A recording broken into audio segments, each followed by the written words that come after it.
প্রিয় ভাইরা, আজকে একটা গুরুত্বপূর্ণ বিষয় নিয়ে কথা বলার মনস্থ করেছি। বিষয়টা খুব একক বিষয়, মানে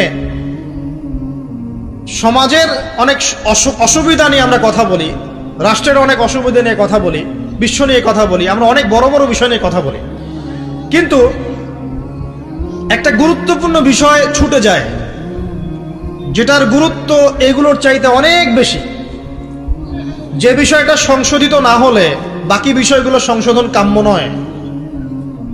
সেটা হচ্ছে সূরাতুত তাহরীমের 6 নম্বর আয়াত। আল্লাহ রাব্বুল আলামিন সূরা তাহরীমের 6 নম্বর আয়াতে বলছেন, বাদা আউযু বিল্লাহি মিনাশ শাইতানির রাজীম, আল্লাহ পাক বলছেন, ইয়া আইয়ুহাল্লাযীনা আমানু, হে মুমিনগণ, কু আনফুসাকুম, তোমরা নিজেরা জাহান্নামের আগুন থেকে বাঁচো, ওয়া আহলিকুম নারান, তোমাদের পরিবার বর্গকেও জাহান্নামের আগুন থেকে বাঁচাও। নিজে জাহান্নামের আগুন থেকে বাঁচো, পরিবার বর্গকেও জাহান্নামের আগুন থেকে বাঁচাও। আলাইহা মালাইকাতুন গিলাযুন শিদাদ, সেই জাহান্নাম থেকে বাঁচাও যেখানে আছে কঠোর মনের কিছু ফেরেশতা। লা ইয়াসুনাল্লাহা মা আমারাহুম ওয়া ইয়াফআলুনা মা ইউমারুন, আল্লাহ পাক বলছেন তাদেরকে আল্লাহ পাক যখন কোনো আদেশ করেন সেই আদেশ পালনে তারা বিন্দুমাত্র গাফিলতি করে না। কঠিন হৃদয়ের কিছু ফেরেশতা আল্লাহ রাব্বুল আলামিন রেখেছেন কোথায়? জাহান্নামে। এবং এই জাহান্নাম থেকে বাঁচার জন্য আল্লাহ পাক বলছেন তুমি নিজে আগে বাঁচো এবং পরিবার বর্গকে বাঁচাও। আসেন, কেন এই কথাটা বলতে হচ্ছে? কারণ যত দিন যাচ্ছে আমরা দেখছি যে পরিবারের ভাঙনটা বৃদ্ধি পাচ্ছে। যত দিন যাচ্ছে আমরা দেখছি যে পরিবারের মধ্যে ইসলামী অনুশাসনের ঘাটতি দেখা যাচ্ছে। পরিবারের মধ্যে আত্মহত্যার প্রবণতা বাড়ছে, ডিভোর্স, বিবাহ বিচ্ছেদ বাড়ছে।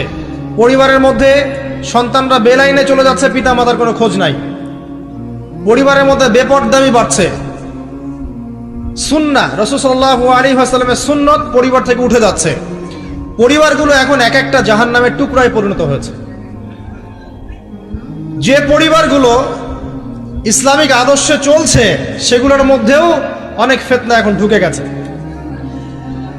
এটা নিয়ে কথা বলতে হচ্ছে এই কারণে, কারণ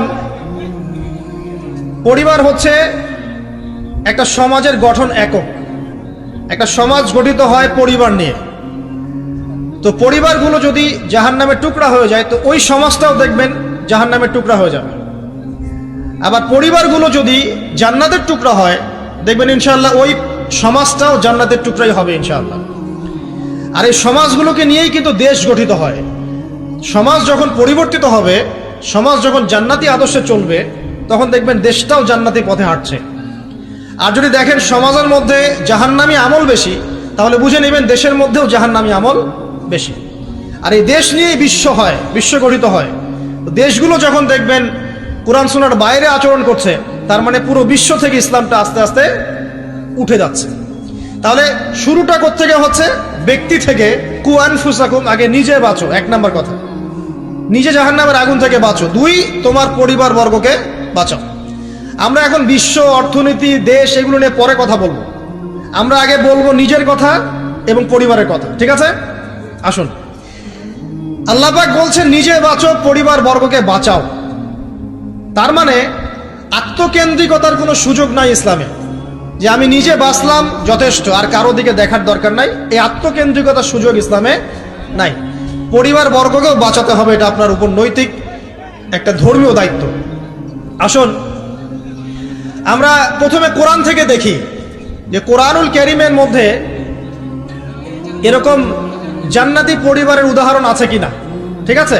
তারপরে আসবো আমরা ওই জায়গায় যে নবী সাল্লাল্লাহু আলাইহি ওয়াসাল্লাম শেষ জামানায় পরিবারগুলো কেমন হবে এই ব্যাপারে কি বলেছেন। তারপরে ইনশাআল্লাহ আমরা আসবো কিছু পরিসংখ্যানে, যে এখনকার কিছু পরিসংখ্যান আপনাদেরকে দিব যে পরিবারগুলোর মধ্যে কি চলছে, ঠিক আছে? আর সর্বশেষে গিয়ে আমরা আলোচনা করব ইনশাআল্লাহ যে এই সমস্যাগুলো থেকে উত্তরণের পথ কি। 4টা পার্ট আছে আলোচনায়। কয়টা পার্ট? 4টা পার্ট। আগে আমরা দেখব প্রথমে কোরআন এবং সুন্নায় আদর্শ পরিবার গঠনের ব্যাপারে আল্লাহ পাক কি কি নসিহত করেছেন, 1 নাম্বার। তারপরে যাব রাসূল সাল্লাল্লাহু আলাইহি ওয়াসাল্লাম শেষ জামানায় পরিবারগুলোর অবস্থা কি করুণ হবে এই ব্যাপারে কি কি হাদিস বলেছেন। তারপরে আমরা আসব কিছু পরিসংখ্যানে, যে দেশে এবং বিশ্বে পরিবারের ভাঙনের কিছু পরিসংখ্যান। আর তারপরে আসবো আমরা যে পরিবারগুলো এখন আমরা কিভাবে গঠন করব, আর কি কি কাজ করলে এই পরিবারগুলো জান্নাতের টুকরা হবে ইনশাআল্লাহ। ঠিক আছে, তো আলোচনা একটু মনোযোগের সাথে শোনার চেষ্টা করতে হবে। আল্লাহ পাক সবাইকে তৌফিক দান করুন, আমিন। কোরআন খুলি আমরা এবার। কোরআন কি নিয়মিত খোলা হয় ভাই? প্রত্যেকদিন কোরআন তেলাওয়াত করেন কারা কারা? হাত তোলেন দেখি। মাশাআল্লাহ, এবার হাত নামান। প্রত্যেকদিন ফেসবুক চালান কারা কারা? হাত তোলেন দেখি। সত্যি সত্যি বলবেন। হ্যাঁ, মাশাআল্লাহ। এখন বোঝেন আল কোরআনের আলো কি ঘরে ঘরে জ্বলবে?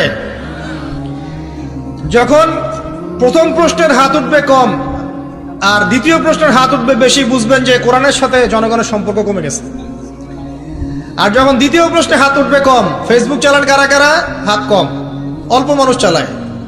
কোরআন পড়েন কারা কারা নিয়মিত? সবাই হাত তুলছে, তখন বুঝবেন সমাজ পরিবর্তন হয়েছে। তো প্র্যাকটিক্যাল কথায় আসি, আমরা এখন কোরআনের দিকে যাই। যাওয়ার আগে এতটুকু রিকোয়েস্ট করব যে কোরআনটা আল্লাহর ওয়াস্তে মৃত্যুর আগে একবার খতম দেওয়ার চেষ্টা করেন। পারবেন না? ইনশাআল্লাহ। আর আপনার মৃত্যু কবে আসবে আপনি তো জানেন, তাই না? জানেন তো? না জানলে এভাবে চলতে পারেন কিভাবে? মানুষ যদি মৃত্যু সম্পর্কে গাফেল নাই হবে, তাহলে এভাবে কিভাবে চলতে পারে যে নামাজের কোনো খোঁজ নাই, রমজানের কোনো খোঁজ নাই, জাকাতের খোঁজ নাই, পর্দার খোঁজ নাই, কোরআন তেলাওয়াতের খোঁজ নাই, দিনী এলেম চর্চার কোনো খোঁজ নাই, উম্মার জন্য কিছু করবে ফুরসত নাই, সারাদিন ওই দুনিয়াদারি আর ব্যবসা আর ওই চাকরি আর পরিবার আর সন্তান, রান্না বান্না, হ্যাঁ, তারপরে যে ফেসবুক, ইউটিউব, ইন্টারনেট, আড্ডাবাজি করা, গার্লফ্রেন্ড ইত্যাদি ইত্যাদি। তো মানুষ যদি মৃত্যু সম্পর্কে সচেতনই হবে, তাহলে এগুলো কি হতে পারে? তার মানে সচেতনতার ঘাটতি আছে। তো আল্লাহর ওয়াস্তে জীবনে একটাবার হলেও কোরআনটাকে অর্থসহ পড়ার চেষ্টা করেন ইনশাআল্লাহ। আর সামনে রমজান আসার আগেই কোরআনটাকে বিশুদ্ধ করে পড়বেন, তিলাওয়াত করা শিখবেন এবং একটা খতম দিয়ে শেষ করবেন। পারবেন? আল্লাহ পাক তৌফিক ইনায়াত করুন। প্রত্যেক দিন 5টা 10টা করে পৃষ্ঠা পড়ার চেষ্টা করেন। পারা যাবে না? না, সময় কোথায় আমাদের? আমাদের সায়েন্স আছে, আর্টস পড়তে হয়, কমার্স পড়তে হয়, বিসিএস কোচিং করতে হয়, কম্পিউটার সায়েন্স পড়তে হয়, কত কি পড়তে হয়। আমাদের কি কোরআন পড়ার সময় আছে ভাই? হ্যাঁ, এগুলো শেষ করার পর যদি কোরআনে একটু সময় দেওয়া যায়, তখন 2-3 পৃষ্ঠা তাড়াতাড়ি পড়ে বন্ধ করে রেখে দেওয়া লাগে। তারপরে বের করবো কখন? ওই আব্বা মারা যাবে ওই দিন। তারপর বের করবো কখন? আব্বার 40-এর দিন, মায়ের 3 দিনের দিন, হ্যাঁ, বাপের বছর কির দিন। এইসব স্পেশাল দিনে আমরা কোরআনটাকে বের করব। যখন দেখবেন কোরআন আপনার বাসায় পড়ে আছে আর কোরআনের উপরে ধুলা জমে গেছে, তখন বুঝবেন যে আপনার কলমেও ধুলা জমে গেছে। আপনার কলমের মধ্যে এখন পরিচ্ছন্নতা নাই, নূর নষ্ট হয়ে গেছে। এই কারণেই তো কোরআনের উপর ধুলা পড়েছে। সুবহানাল্লাহ। যেই কিতাবের ফলে আল্লাহ রাব্বুল আলামিন মুসলিমদেরকে সর্বোচ্চ সম্মানিত করেছেন, ওই কিতাব এখন মুসলিমরা পড়তে চায় না। দুনিয়ার সব পড়তে চায়, এটা পড়তে চায় না। কোরআন সুন্নায় কিছু থাকলে ওই বিষয়টা মুসলিমরা মেনে চললে মানুষ বলে এরা মৌলবাদী, মানুষ বলে এরা ধর্মান্ধ, মানুষ বলে এরা ব্যাকডেটেড, কত শব্দ। এবং এই শব্দগুলো নাকি সো কল্ড প্রগতিশীলদের পক্ষ থেকে আসতেছে। কোরআন আল্লাহ পাক নাজিল করেছেন, আল্লাহর জ্ঞান বেশি না আমার জ্ঞান বেশি? কোরআন আল্লাহ পাক নাজিল করেছেন তার রাসূল মুহাম্মদ সাল্লাল্লাহু আলাইহি ওয়াসাল্লামের উপরে, নবীর জ্ঞান বেশি না আমার জ্ঞান বেশি? তো এই কোরআন এবং সুন্নায় যা আছে আমি তো মানবই অন্ধভাবে, কারণ আমার জ্ঞান তো তার চেয়ে বেশি নয়। এখানে আল্লাহ পাক সমস্ত বিষয়ের সমাধান দিয়েছেন। তো সমাধান আল্লাহ পাক দিয়ে থাকলে আমার মানতে সমস্যা কোথায়? সমস্যা আছে? আমি কি আল্লাহর চেয়ে বেশি বুঝি? আমি কি নবীর চেয়ে বেশি বুঝি? এরা যদি বলে আমরা আল্লাহর চেয়েও বেশি বুঝি, নবীর চেয়েও বেশি বুঝি, এরা মুরতাদ, কাফের হয়ে গেছে। ইসলামের সাথে তো কোনো সম্পর্ক নাই। যদি নাম হতে পারে আব্দুর রহমান, আব্দুর রহিম, হ্যাঁ, মুজাহিদুল ইসলাম নাম হতে পারে, ইসলামের সাথে কোনো সম্পর্ক নেই। যদি কোরআন এবং সুন্নাহকে ব্যঙ্গ করে বা মনে করে এর মধ্যে সবকিছু সমাধান নাই, অন্য আরো উৎসের দরকার আছে। তো মুসলিমদের আকীদা হবে কেমন? কোরআন এবং সুন্নাহ আল্লাহ নাজিল করেছেন, এখানে আল্লাহ পাক মানবতার প্রতিটা বিষয়ের সমাধান দিয়েছেন। ঠিক আছে? এবার এই সমাধানগুলো মেনে চলার জন্য আমাকে আগে পড়া শিখতে হবে, তারপরে আমাকে এর অর্থটা জানতে হবে, এর উপর আমল করতে হবে, কোরআনের দাওয়াত মানুষকে দিতে হবে। তখনই না ইনশাআল্লাহ একটা কোরআনিক সমাজ গড়ে উঠবে, তাই নয় কি? তো কোরআনিক সমাজ গড়ে উঠলে কি অমুসলিমদের অসুবিধা আছে? কোরআন তাদের স্বার্থ সর্বোচ্চ অগ্রাধিকার দিবে না? একটা অমুসলিম যদি একটা ইসলামিক স্টেটের মধ্যে নির্যাতনের শিকার হয়, জুলুমের শিকার হয়, এবং ওই জুলুম যদি কোনো মুসলিম তার উপর করে থাকে, তখন ইসলামিক স্টেটের প্রধান যিনি, যে কোর্ট এবং ল থাকবে, ওই মুসলিমকে শাস্তির আওতায় এনে বিচার করতে হবে। এত সাম্যের ধর্ম ইসলাম। আমরা আসলে ইসলাম বুঝিও না, ইসলাম পড়িও না, কিছু মানুষের কর্মকাণ্ড দেখে আমরা ইসলাম সম্পর্কে ধারণা করি, তাই না? কিছু দাড়ি টুপিওয়ালা মানুষ যদি অন্যায় করে, আমরা মনে করি ইসলাম মনে হয় এমনই। দাড়ি টুপি রেখে সিগারেট খাচ্ছে, দাড়ি টুপি রেখে আপনার সুদ খাচ্ছে, দাড়ি টুপি রেখে ঘুষ নিচ্ছে, দুর্নীতি করছে, তখন মানুষ মনে করে মুসলিমরা মনে হয় এমনই। আসলে ইসলামের সাথে কি ওদের কোনো সম্পর্ক আছে? ওদের নাম খালি আব্দুর রহমান, আব্দুর রহিম হতে পারে। তাহলে প্রকৃত ইসলামটা আপনি কোথায় পাবেন? প্রিয় মুসলিম ভাই বোন, প্রকৃত ইসলামটা পাবেন আপনি কোরআন এবং হাদিসে। ওইটা পড়ে আপনি ইসলাম সম্পর্কে ধারণা করেন। মুসলিমদেরকে দেখে ইসলাম সম্পর্কে ধারণা করার দরকার নাই, কারণ এখন আমাদের মধ্যে গর্বের বিষয় খুব কমই আছে। মুসলিমই তো দেখেন দুর্নীতি করছে, মুসলিমই ঘুষ খাচ্ছে, মুসলিমই সুদ খাচ্ছে, তা আমাকে দেখে আপনি কি শিখবেন? একজন বড় স্কলার, যিনি আগে অমুসলিম ছিলেন, পরে মুসলিম হয়েছেন, বড় দায়ী এবং আলেমও হয়েছেন, তিনি বলেছেন একটা কথা, যে আমি যদি ইসলাম কবুল করার আগে মুসলিমদেরকে দেখে কবুল করতাম, তাহলে মনে হয় আমি ইসলাম কবুল করতাম না। বরং আমি ইসলাম কবুল করার আগে কোরআন এবং সুন্নাহ ঘাটাঘাটি করে রিসার্চ করেছি, তারপরে আমি আল্লাহকে চিনেছি। তো আমাদের দাওয়াত থাকবে প্রত্যেক মুসলিম অমুসলিম সবার কাছে, যে আগে কোরআন এবং সুন্নাহটা পড়েন। এটা পড়ে আপনি দিন সম্পর্কে একটা ধারণা পাবেন। আমার ব্যবহার, চরিত্র, আমার কার্যকলাপ দেখে আপনি নাও পেতে পারেন। এটা তো সেই যুগ না যে মুসলিমদের চরিত্রের মধ্যে একটা দাগও নাই। এটা কি সেই যুগ? না। আল্লাহ পাক আমাদের সবাইকে কোরআন সুন্নাহ বোঝার তৌফিক দান করুন, এবং আল্লাহ পাক যাদের মনের মধ্যে স্বচ্ছতা আছে, অনেস্টি আছে, আল্লাহ পাক তাদেরকে হেদায়েত দান করুন, আমিন। আসুন সামনে যাই। এই কোরআন পড়তে লাগবে না ভাই? নিয়মিত পড়া লাগবে না? এর সাথে হাদিসের চর্চা করা লাগবে না? ফাজাইলে আমল বইটা বাসায় আছে? নাই? মুনতাখাব হাদিস বইটা আছে বাসায়? তারপরে ফয়জুল কালাম এই বই আছে, রিয়াদুস সালেহিন বই আছে, মিশকাতুল মাসাবি বইটা আছে। এই সব বইগুলো বাংলা হয়ে গেছে না এখন? বাসায় একটু কেনা যায় না ভাই? নাকি? আপনি তো গার্লফ্রেন্ডের সাথে খাইতে বসলে 1000 টাকা বিল হয়, হয় না? আর খাওয়ার সময় তো তারা আপনাকে খসানোর জন্যই খেতে বসে, আর আপনাকে খসানোর আগে আরো 2 টাকা খসা এসে আসছে। ওই খবর তো আপনি জানেন না। যখন জানবেন তখন ব্রেকআপ হয়ে যাবে। এটা এক ট্রেন্ড হয়ে গেছে। তো এই যে টাকা পয়সা নষ্ট হয় না ভাই? চায়ের দোকানে বসলে টাকা নষ্ট হয় না? বসলে 100 টাকা যায়। টাকার কোনো দাম আছে এখন? 500 টাকা কোনো মূল্য আছে? 1000 টাকা দিয়ে কিছু হয় এখন? তো টাকার কিন্তু কোনো মূল্য নাই, কমতেছে। আরো দিন যাবে না, আরো কমবে। এটাকে আমি বলিনি আগে, বা এক শ্রেণীর স্কলার বলেন নাই? যত দিন যাবে দেখবেন আরো কমতে থাকবে। তো এখানে বলি, সাস্টেইনেবল সম্পদ কি হবে? তাহলে জমি জমা হতে পারে, গোল্ড হতে পারে, আপনার সিলভার হতে পারে, আপনার গবাদি পশু হতে পারে, ব্যবসা ইনভেস্টমেন্ট হতে পারে, সাস্টেইনেবল অ্যাসেটে আসে। তো টাকা পয়সা আমরা কিন্তু প্রচুর অহেতুক নষ্ট করে ফেলি। এগুলো জমায়ে বইপত্র কিনে বাসায় পার্সোনাল একটা লাইব্রেরি করা যায় না? খুব কষ্ট হবে। এটা আল্লাহর জন্য যদি করি, আল্লাহ পাক রিজিকে বরকত দিবেন না? রিজিক কি আমার হাতে না আল্লাহর হাতে? আপনার রিজিক যতটুকু আছে, এটার একটা দানা না খেয়ে কি আপনি মরবেন? তাহলে আপনি যদি দিনের জন্য খরচ করেন, তাহলে কি আল্লাহ আপনার রিজিক কমাই দিবে নাকি আরো বাড়াই দিবে? আমাদের সবাইকে আল্লাহ পাক দিনের জন্য খরচ করার তৌফিক দান করুন, এবং পরিবারের জন্যও খরচ করবেন। আমি ওইদিকে পরে আসছি। সবচেয়ে উত্তম ব্যয় সেটাই যেটা মানুষ পরিবারের জন্য করে। মুআজ বিন জাবাল রাদিয়াল্লাহু আনহুকে নবীজি বলেছেন সাল্লাল্লাহু আলাইহি ওয়াসাল্লাম, তোমার সামর্থ্য অনুযায়ী পরিবারের পিছনে ব্যয় করবে। আপনার যদি পরিবারের পিছনে বেশি ব্যয় করার সামর্থ্য থাকে, আপনি তাই করবেন। কম সামর্থ্য হলে কম ব্যয় করবেন। সামর্থ্য অনুযায়ী করবেন। আল্লাহ পাক তৌফিক দান করুন, আমিন। তো প্রিয় ভাইরা, এই কোরআনের মধ্যে একটা সূরা আছে, সূরা তাহরিম। কি নাম? এই তাহরিম সূরার 6 নম্বর আয়াতে আল্লাহ পাক বলছেন, ইয়া আইয়ুহাল্লাযীনা আমানু, হে মুমিনগণ। মুমিন কারা? আমরা না?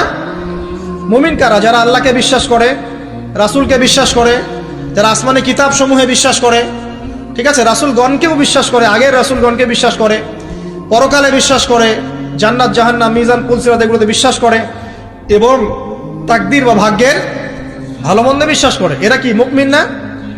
শর্ত হচ্ছে, মুমিন হতে হলে আপনাকে অন্তরে বিশ্বাস করতে হবে, মুখে স্বীকারও করতে হবে, কাজেও বাস্তবায়ন করতে হবে নাকি? শুধু মুখে বললেই হবে? নামাজ পড়ি না তাতে কি হয়েছে, আমার অন্তর ঈমান পরিপূর্ণ, বলি না আমরা? আমি তো কোনো পাপ করি না, নামাজ পড়বো কেন, বলে না?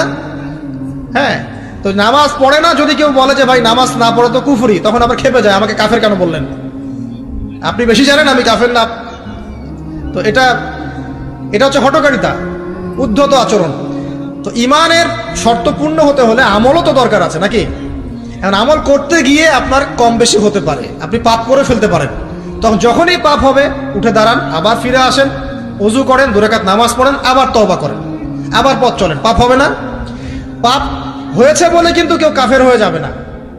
মনে করেন ইমানদার মানুষ পথ চলতে চলতে জেনা করে ফেলেছে, হতে পারে না? হতেই পারে। তো এখন কি সে কাফের হয়ে যাবে? না, সে বড়জোর জালেম হতে পারে, ফাসেক হতে পারে। সে তওবা করে ফিরে এসে আবার আল্লাহর খাঁটি বান্দা হওয়ার সুযোগ আছে। তো তাকে কি হত্যা করা যাবে? যাবে না। তো এই বিষয়টা খেয়াল রাখবেন যে ঈমানের জন্য 3টা শর্ত: 1 অন্তরে বিশ্বাস, 2 মৌখিক স্বীকৃতি, এবং 3 কি বলেন? কাজে বাস্তবায়ন। মাশাআল্লাহ। এখন আল্লাহ পাক এই মুমিনদেরকে বলছেন যে কু আনফুসাকুম, নিজে এখন জাহান্নামের আগুন থেকে বাঁচো। মানে ঈমান এনেছি বলেই কিন্তু তাহলে জাহান্নামের আগুন থেকে বাঁচা যাচ্ছে না। অন্য কিছু কাজের দরকার আছে, আত্মসমর্পণের দরকার আছে, ইহসানের দরকার আছে, তাকওয়ার দরকার আছে। তুমি নিজে জাহান্নামের আগুন থেকে বাঁচো এবং ওয়া আহলিকুম নারা, তোমার পরিবার বর্গ যারা আছে তাদেরকেও জাহান্নামের আগুন থেকে বাঁচাও। এই আদেশটা কি সবার জন্য না, নাকি এক শ্রেণীর মানুষের জন্য? সবার জন্য। কোন জাহান্নাম? আল্লাহ ভয় দেখাচ্ছেন সেই জাহান্নাম যেই জাহান্নামে 19 জন কঠিন মনের ফেরেশতা আছে। তারা দায়িত্বশীল ফেরেশতা, তাদের আন্ডারে আরো অনেক ফেরেশতা থাকতে পারেন। আলাইহা তিসআতা আশর, সেখানে 19 জন শক্তিশালী ফেরেশতা আছেন। মালায়েকাতুন গিলাজুন শিদাদ, তাদের অন্তরটা খুব কঠিন। আযাব দেওয়ার সময় যাররা পরিমাণ তারা মায়া দয়া করবে না। আযাব দেওয়ার সময় যাররা পরিমাণ মায়া দয়া তারা করবে না। কবরে যখন ফাসেক, জালেম, কাফের, মুশরিককে পিটানো হবে তখন কি কেউ মায়া দয়া করবে? তখন যদি বলে ব্যথা পাচ্ছি, তাহলে কি তারা আযাব দেওয়া বন্ধ করে দেবে? শোনেন, সূরা মুমিন নামে একটা সূরা আছে। কোন সূরা? সূরা মুমিনের মধ্যে ফিরআউনের একটা ঘটনা আছে। সেই ঘটনা একটা অ্যামেজিং একটা আয়াত আছে, অ্যামেজিং একটা আয়াত। আল্লাহ পাক বলছেন যে ফিরআউন এবং তার দলবলকে প্রত্যেক দিন সকালে এবং সন্ধ্যায় 2 বেলা করে জাহান্নামের আগুন যেখানে তারা থাকবে ওইটা উপস্থাপন করা হয়। কথা বুঝতে পারছেন না? ফিরআউন এবং তার দলবলকে প্রত্যেক দিন সকাল সন্ধ্যা জাহান্নামের চিরস্থায়ী আবাস কোনটা হবে এটা উপস্থাপন করে দেখানো হয়। আল্লাহ পাক বলছেন যে তুমি নিজে জাহান্নামের আগুন থেকে বাঁচো, তোমার পরিবার বর্গকে বাঁচাও। কোন জাহান্নাম? যেখানে কঠিন মনের ফেরেশতা আছে। এখন আমরা আগে দেখব কোরআন থেকে যে এখানে এরকম পরিবার কোথায় যে পরিবারগুলো জান্নাতের টুকরা। কোরআনে আসেন, আমরা দেখি কিছু এক্সাম্পল দেখি। 1 নাম্বার এক্সাম্পল দিচ্ছি, আদম এবং হাওয়া আলাইহিস সালাম, তারা একটা পরিবার না? আচ্ছা, তাদেরকে আল্লাহ পাক ফল খাওয়ার কারণে জান্নাত থেকে নামিয়ে দিলেন না? এই ফলটা খাওয়ার ব্যাপারে, এই গাছের কাছে যাওয়ার ব্যাপারে তাদেরকে উৎসাহিত করেছিল কে? ইবলিস। ইবলিস বলেছিল যে হাল আদুল্লুকা আলা শাজারাতিল খুলদি ওয়া মুলকিন লা ইয়াবলা, হে আদম এবং হাওয়া, আমি কি তোমাদেরকে এমন গাছের সন্ধান দিব না যে গাছের কাছে গেলে তোমরা চিরস্থায়ী হয়ে যাবে এবং বিশাল রাজত্বের অধিকারী হবে। চিরস্থায়িত্বের টোপ এবং রাজত্বের টোপ, এই দুটো দিয়ে তারা আদম এবং হাওয়া আলাইহিস সালামকে ডিসিভ করেছিল। এই ফল খাওয়ার সাথে সাথে আল্লাহ পাক তাদেরকে বের করে দেন নাই, বরং ফল খাওয়ার সাথে সাথে তাদের গায়ে জান্নাতের যে পোশাকটা ছিল না এটা খুলে পড়ে গেছে। এই পোশাকটা খুলে ফেললো কে বলেন? ইবলিস, শয়তান। আল্লাহ পাক এটাই বলছেন, ইয়া বানি আদম, হে বনু আদম, লা ইয়াফতিনান্নাকুমুশ শাইতান, শয়তান যেন তোমাদেরকে ফিতনায় না ফেলতে পারে। কামা আখরাজা আবাওয়াইকুম মিনাল জান্নাহ, ঠিক যেমন করে সে তোমাদের পিতামাতাকে জান্নাত থেকে বের করে দিয়েছিল। ইয়ানজিউ আনহুমা লিবাসাহুমা, শয়তান তোমাদের পিতামাতার লেবাস, পোশাক খুলে ফেলে দিয়েছিল। লিউরিয়াহুমা মিন সাওআতিহিমা, যাতে করে তাদের লজ্জাস্থান উন্মুক্ত হয়ে যায়। তাহলে আমাদের পিতামাতাকে নগ্ন করে দিয়েছিল কে? ইবলিস। তাহলে এখন আপনি বলেন আমাকে, এই যুগে যারা মুসলিমদের, মুমিনদের, নরনারীদের গা থেকে পোশাক খুলে ফেলতে চায় এরা কার এজেন্ট বলেন? বুঝতে পারছেন এবার? এই যে নগ্নতা অশ্লীলতার যে আন্দোলন চলছে, হ্যাঁ, হাজার বছরের সংস্কৃতি, আমরা মাদেরকে দেখেছি ব্লাউজ পরতো না, নাউজুবিল্লাহ, এই সেই, হ্যাঁ আমরা এরকমই পোশাক পরবো। ছোট হতে হতে হতে হতে এখন এক পর্যায়ে দেখবেন বিকিনি পরে ঘুরবে কয়দিন পর, দেখবেন। বিশ্বাস করছেন না এই কথাটা? দেখবেন ইনশাল্লাহ, আল্লাহ না করুক, তবে হবে, এটা আমি জানি, বিকজ হাদিস আমি পড়েছি। শেষ জামানায় এরকম নগ্নতা, অশ্লীলতা, বেহায়াপনা বাড়তেই থাকবে, বাড়তেই থাকবে। এবং এমন একটা সময় আসবে যে মানুষ রাস্তাঘাটে জেনা করবে। ওই যুগের সবচেয়ে ভালো ব্যক্তি হবে সে যে তাকে গিয়ে বলবে, বাবা তুমি এইখানে জেনা করছো, ভালো, একটু দেওয়ালের পিছনে যেতে পারলা না? সে হবে ওই জমানার ভালো ব্যক্তি। আপনি হাদিসটা বিশ্বাস করলেন না? আমি নিজে হাদিস পড়েছি যে রাস্তাঘাটে মানুষ জেনা করবে। তো এই যে নগ্নতা, অশ্লীলতার যে সংস্কৃতি চলছে না, এই কাপড় খুলে ফেলার যে ট্রেন্ড এবং রেভলিউশনের দিকে মানুষ যাচ্ছে এখন, মেয়েরা স্পেশালি, এরা নিঃসন্দেহে মানুষ শয়তান, নিঃসন্দেহে। কারণ ওই যে শয়তান আমাদের পিতামাতার কাপড় খুলে ফেলেছিল, এরা তার এজেন্ট। এরা আমার বোনের গা থেকে কাপড় খুলতে চায়, এরা আপনার স্ত্রীর গা থেকে কাপড় খুলতে চায়, এরা আপনার মায়ের গা থেকে কাপড় খুলতে চায় এবং বলতে চায় এটা স্বাধীনতা। আরে বোকা মানুষ, এই পৃথিবীতে মানুষ স্বাধীন নয়, এই পৃথিবীতে কোনো মানুষই স্বাধীন নয়। মানুষ কিভাবে স্বাধীন হতে পারে? এখানে পৃথিবীতে যতদিন থাকবে মানুষ আল্লাহর দাসত্বের মধ্যে থাকবে। যে মানুষ নিজেকে স্বাধীন মনে করে সে শয়তানের তাবেদারি করে। এই পৃথিবীতে কোনো মানুষই স্বতন্ত্র স্বাধীন নয়, বরং আল্লাহ পাকের দাসত্বের অধীনে সে পরাধীন। মানুষ বুঝতে চায় না যে স্বাধীনতার ডেফিনেশন কি। আল্লাহ পাকের রুলস এবং রেগুলেশনস মেনে চললে পরে আমি তখন স্বতন্ত্র স্বাধীন, আল্লাহর দাসত্বের অধীনে, দাসত্বের বাইরে গিয়ে নয়। আর আল্লাহ পাকের দাসত্বের 5 পয়সা পরোয়া না করে নিজেকে যদি স্বাধীন মনে করে সে তো শয়তানের চেলা। কথা কি বুঝতে পারছেন? আসেন, এই যে আমাদের পিতামাতাকে ওখান থেকে নামিয়ে দেওয়া হলো, তারা দুজন কিন্তু এই পৃথিবীতে যে কষ্টের জীবন তারা কিন্তু একসাথে অতিবাহিত করেছেন, করেন নাই?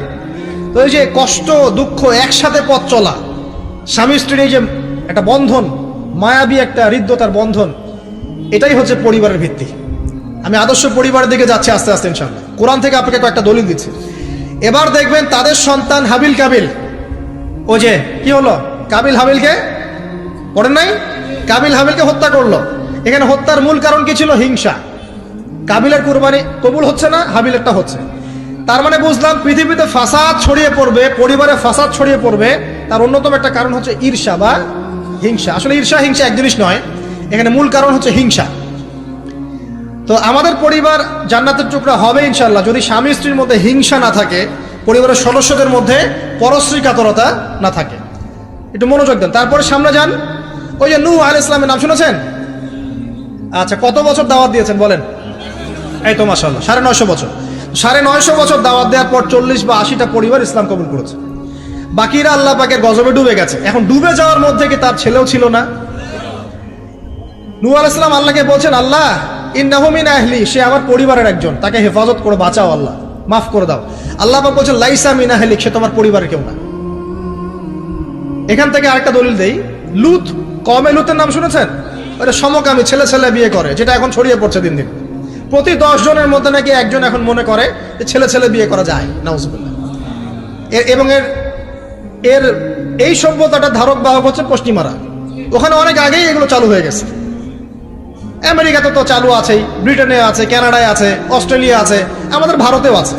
আর দিন দিন এখন এটাই যে আমাদের সাবকন্টিনেন্ট বাংলাদেশ, এখানেও ঢুকে পড়েছে।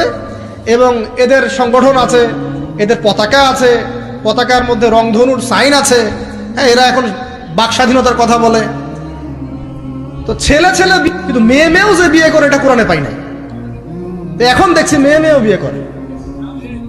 কথা কি বিশ্বাস করছেন না? মেয়ে মেয়ে পর্যন্ত বিয়ে করে। তারপরে আরো দেখেছি ইদানিং যে লিভ টুগেদার চলছে বাংলাদেশে। এখন বিয়ের দরকার নেই, একসাথে থাকবেন, বিয়ের দরকার নেই, মানে আপনি একজন বান্ধবী একসাথে চলবেন স্বামী স্ত্রীর মতো, এটা লিভ টুগেদার। বলবে যে উন্নত সভ্যতার এগিয়ে গেছে, আমরা পিছিয়ে থাকবো কেন? শোনো, তোমরা আগাচ্ছ ঠিকই, তোমরা আগাচ্ছ কোন দিকে জানো? তোমরা আগাচ্ছ জাহান্নামের দিকে। তোমরা জাহান্নামের দিকে আগাচ্ছ, তোমরা ঠিকই আগাচ্ছ, অস্বীকার করছি না। তোমরা এগিয়ে যাচ্ছ ঠিকই, বাট জাহান্নামের দিকে। তোমাদের তাকদীরে যদি হেদায়েত না থাকে, জাহান্নামের মর্মান্তিক আযাব থেকে কেউ বাঁচাতে পারবে না। তো এই কওমে লূতকে আল্লাহ পাক ধ্বংস করেছে নির্মম ভাবে। ফেরেশতাদের পাখা দিয়ে পুরো জাতিটাকে তুলে ওই যে কওমে লূত জর্ডান, ডেড সি, ওই জায়গাটা উপর থেকে পাথর বর্ষণ করে রজম করে উল্টা দিকে আবার দফন করে দেওয়া হয়েছে। এই কমে লুতের নবীর নাম ছিলেন লুত আলাইহিস সালাম, ঠিক আছে? তার স্ত্রী পর্যন্ত কিন্তু ঈমান আনেন নাই, ঠিক নূহ আলাইহিস সালামের স্ত্রীর মতোই। নূহ আলাইহিস সালামের সন্তান স্ত্রী ঈমান আনে নাই, লুত আলাইহিস সালামের স্ত্রী ঈমান আনেন নাই। এবার এখান থেকে আমাদের পারিবারিক হেদায়েতটা কি বলেন? আপনি যদি একজন আলেমের সন্তানও হন, আপনি যদি একজন মুহাদ্দিস, মুফাসসির, মুফতিরও সন্তান হন, নিজে যদি তাকওয়া ঈমান অর্জন করতে ব্যর্থ হন, আপনার বংশ, আপনার পরিচয়, আপনার জাতীয়তাবাদ, আপনার রক্ত, বর্ণ কোনো কিছুই আপনাকে জাহান্নামের আগুন থেকে বাঁচাতে পারবে না।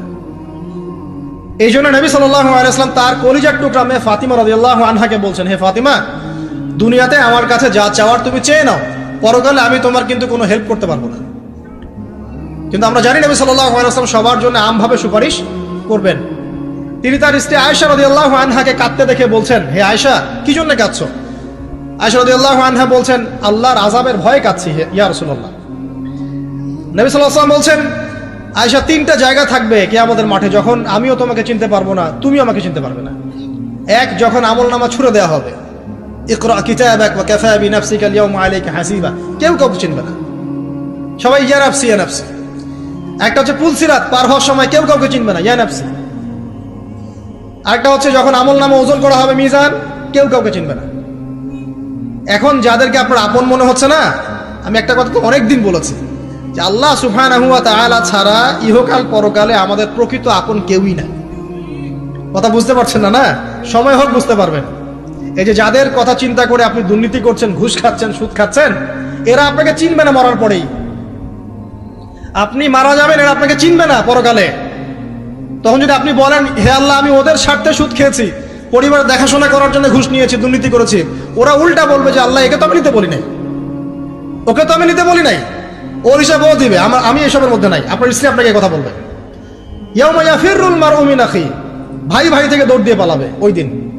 উম্মিহি ওয়া আবি, তার মা বাপ থেকে পালাবে। ওয়া সাহিবাতিহি ওয়া বানি, এই যে স্ত্রী সন্তান, এগুলো থেকে পালাবে মানুষ। লিকুল্লি ইমরিইম মিনহুম ইয়াউমাইযিন শা'নু ইউগনি, প্রত্যেক সত্তা সেই দিন নিজেকে নিয়ে ব্যস্ত থাকবে। তো এখান থেকে শিক্ষা দেখেন যে পরিবার আদর্শ হবে যখন পরিবারের প্রত্যেকটা মানুষ নিজেকে নিয়ে ভাববে যে আমি কতটুকু ইমানদার হয়েছি। আমি কার সন্তান সেটা বড় কথা নয়, আমি কতটুকু ইমানদার হতে পেরেছি, কতটুকু মুত্তাকি হতে পেরেছি, আল্লাহওয়ালা হতে পারলাম, এটা মূল কথা। ফেরাউনের স্ত্রী আসিয়া, ফেরাউনের আন্ডারে থেকেও সে মুমিনা হয়েছে, হয় নাই? ফেরাউন যে বড় কাফের, এই কারণে কি তার স্ত্রী শাস্তি পাবে? পাবে না। বরং আমাদের নবীজি মেরাজের রাতে গিয়ে দেখেছেন এবং গন্ধ পেয়েছেন, সুঘ্রাণ ছড়াচ্ছে একটা জায়গা থেকে। তখন জিবরাইল আলাইহিস সালামকে জিজ্ঞাসা করলেন যে এখানে এত সুন্দর ঘ্রাণ কোত্থেকে আসছে? জিবরাইল আলাইহিস সালাম বললেন, এটা হচ্ছে ফেরাউনের স্ত্রী আসিয়ার ওই ঘর যেটা আল্লাহ পাক তার জন্য জান্নাতে মানে বানিয়েছেন, ওইখান থেকে এই সুঘ্রাণ আসছে। সুবহানাল্লাহ।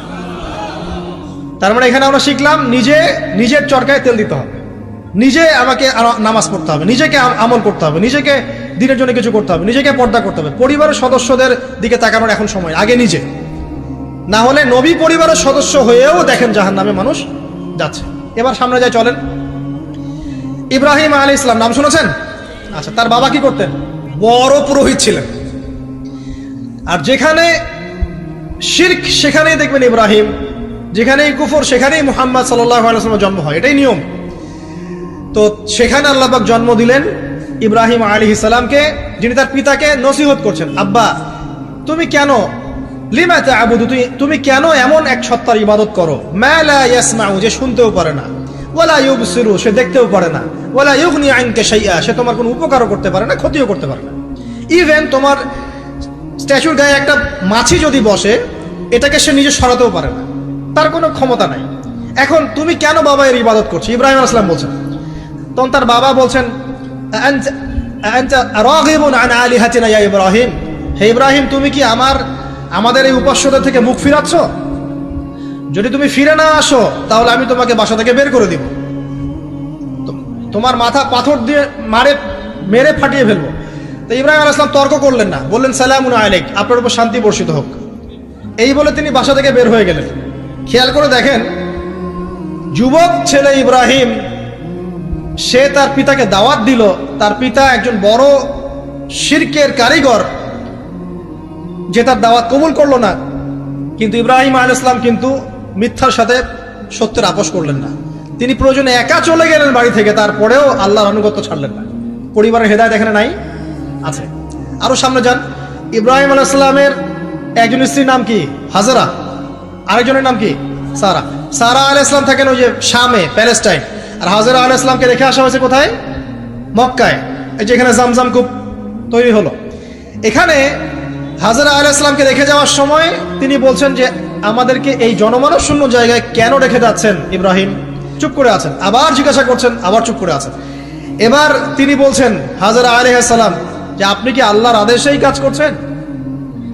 তখন ইব্রাহিম আলাইহিস সালাম বলছেন হ্যাঁ। মাথাটা খালি নাড়ালেন, হ্যাঁ না। তখন তার স্ত্রী বলছেন তাহলে আল্লাহ পাক আমাদেরকে ধ্বংস করবেন না ইনশাআল্লাহ। খাবার নাই, পানিও নাই, কিছুই নাই, আল্লাহর প্রতি তাওয়াক্কুলটা দেখেন। এবার দেখেন ওই স্ত্রীর গর্ভ থেকে একজন সন্তান হলো, তার নাম কি? ইসমাইল। এবার এই সন্তানকে তার বাবা বলছেন অনেক বছর পরে যে ইয়া বুনাই, হে আমার সন্তান, ইন্নী আরা ফিল মানামি আন্নী আযবাহুক, আমি স্বপ্নে দেখেছি আমি তোমাকে জবাই করছি। ফানজুর মাযা তারা, তুমি একটু তোমার রায়টা জানাও, তোমার কি মতামত। ওই তাওয়াক্কুলকারিনী নারীর গর্ভ থেকে জন্ম নেওয়া এই ইসমাইল তিনি বলছেন ইয়া আবাতি, হে আমার বাবা, ইফআল মা তুমার, আপনি তাই করেন যা আল্লাহ আপনাকে আদেশ করেছেন। সাতাজিদুনি ইনশাআল্লাহু মিনাস সাবিরিন, ইনশাআল্লাহ আপনি আমাকে সবরকারী পাবেন। এই বাচ্চার বয়স হবে বড়জোর 10 থেকে 15, নাকি কম সম হবে আর কি। তো এই প্রজন্মের আমাদের জেনারেশনকে দেখেন না, আমি গতকালকে গুগল সার্চ করে দেখেছি যে বাংলাদেশের 11 থেকে 19 বছর বয়সী যে বাচ্চারা আছে, কিশোর, এরা এখন সবচেয়ে বেশি পর্ন দেখে, সবচেয়ে বেশি। এবং কলেজ পড়ুয়াদের, স্কুল কলেজ পড়ুয়ার মধ্যে 77%ই পর্ন দেখে। এবং ইন টোটাল হিসাব করলে দেখা যায় বাংলাদেশে 92% মানুষ পর্ন আসক্ত, মানে পর্ন আসক্ত না হলেও পর্ন দেখে। তো ওই যে কিশোর ইসমাইলের চেতনা দেখেন আর আমাদের এই যুব সমাজের চেতনা দেখেন, পার্থক্যটা করেন আপনি, তাহলে বুঝতে পারবেন কিভাবে রেভলিউশন হয়েছে ইসলামের, এখন কেন হচ্ছে না আপনি নিজেই বুঝতে পারবেন। আমাদের কারণেই হচ্ছে না। আসেন এবার এই সন্তানকে যে জবাই করার ঘটনা, আল্লাহ পাক হাদিয়া বাড়ালেন, তাকে জবাই করতে হলো না। এখান থেকে আমরা কুরবানির ঈদ পালন করছি, তাই না? আচ্ছা, এখানে আমি পরিবারের হেদায়েত হিসাবে এটা ফাইন্ড আউট করছি আপনাদের জন্য যে যদি পরিবারের নারীরা হয় এই হাজরা আলাইহিস সালামের মতো সহনশীলা, সবরকারিণী এবং তাওয়াক্কুলকারিণী, তখনই গিয়ে তাদের গর্ভ থেকে ইসমাইলের মতো সন্তান জন্ম হবে ইনশাআল্লাহ। যাদেরকে আল্লাহর জন্য কুরবানি করতে চাইলে তারা বলবে কোনো সমস্যা নাই, প্রয়োজন আল্লাহর জন্য কুরবান হয়ে যাও। তো এখানে কার ভূমিকা বেশি, বাবার না মায়ের? তাকে কিন্তু তার বাবা মানুষ করেননি, তার বাবা ওইখানে থাকেন সিরিয়ায়, শামে, মাঝে মাঝে আসা যাওয়া করে। তার বেশিরভাগ সময় তাকে প্যারেন্টিং কে করেছে? তার মা। ওই মায়ের গর্ভ থেকে এমন সন্তান আশা করা যায়? তো এখনকার এই সিরিয়াল দেখা মেয়েদের গর্ভ থেকে এমন সন্তান আশা করা যায়? এখনকার ওইসব মেয়েদের গর্ভ থেকে আশা করা যায় এটা স্বামী দিতে পারলে সে খুশি, দিতে না পারলে অসন্তুষ্ট, বেজার। স্বামীকে প্রেসার দিতে দিতে, মানসিক কষ্ট দিতে দিতে স্বামীকে বুড়া বানায় ফেলে দিয়েছে। আমাদের নবীজি দোয়া করতেন আল্লাহর কাছে, আল্লাহ আমি এমন স্ত্রী থেকে তোমার কাছে আশ্রয় চাই যে আমাকে বৃদ্ধ হওয়ার আগেই বুড়া বানায় ফেলবে। বৃদ্ধ হওয়ার আগেও স্ত্রী চাইলে স্বামীকে বুড়া বানাতে পারে। দেখা যায় অনেক সময় অনেক পরিবার স্ত্রীদের মানসিক টর্চারের কারণে স্বামীরা স্ট্রোকের শিকার হয়, রোগ ব্যাধির শিকার হয়, হার্ট স্ট্রোক করে, হাই প্রেশারের শিকার হয়, পেরেশান, দিনের জন্য কাজ করা তো দূরের কথা, দুনিয়া সামলাতে তার সারাদিন চলে যায়। এই নারীরা কি হাজরা আলাইহিস সালামের মতো? যখন এমন নারীরা ঘরে ঘরে তৈরি হবে তখন দেখবেন আদর্শ পরিবার ঠিকই গঠিত হবে ইনশাআল্লাহ।